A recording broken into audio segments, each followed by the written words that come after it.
Para pecinta cerita digital, di tengah belantara politik yang penuh intrik dan janji palsu, muncullah sosok Deddy Mulyadi atau KDM, Gubernur Jawa Barat yang memilih jalan berbeda. Ia mendeklarasikan diri sebagai pelayan transparansi, berjanji mengelola kas daerah secara terbuka, dan yang paling mengejutkan mengumumkan posisi rekening kas umum daerah RKUD di media sosial pribadinya.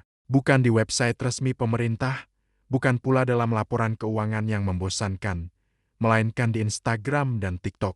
Seluruh catatan RKUD akan disampaikan secara terbuka, tegas KDM, seolah menantang para koruptor untuk bersembunyi di balik batu.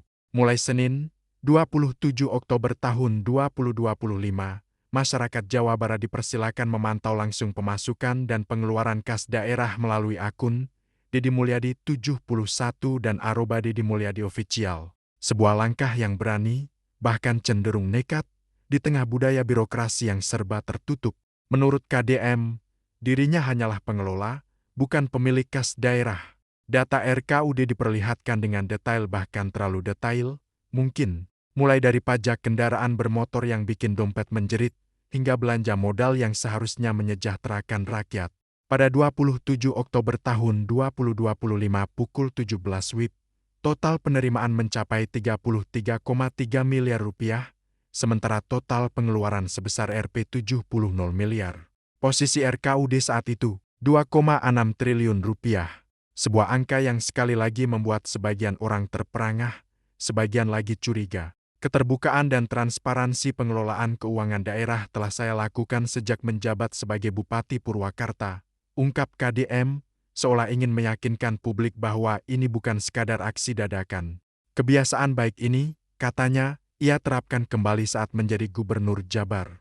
Tentu saja, ada yang memuji langkah KDM sebagai angin segar di tengah kegelapan korupsi. Mereka melihatnya sebagai bukti nyata komitmen terhadap good governance, sebuah langkah revolusioner yang patut ditiru oleh kepala daerah lain. Namun, tak sedikit pula yang mencibirnya sebagai upaya pencitraan murahan, sebuah trik politik untuk mendongkrak popularitas. Ada pula yang mempertanyakan efektivitas pengawasan yang dilakukan oleh masyarakat.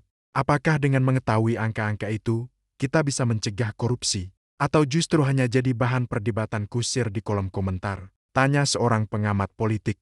Transparansi memang penting, tapi yang lebih penting adalah mekanisme pengawasan yang efektif dan penegakan hukum yang tegas. Terlepas dari pro dan kontra, langkah KDM ini telah memicu perdebatan sengit tentang transparansi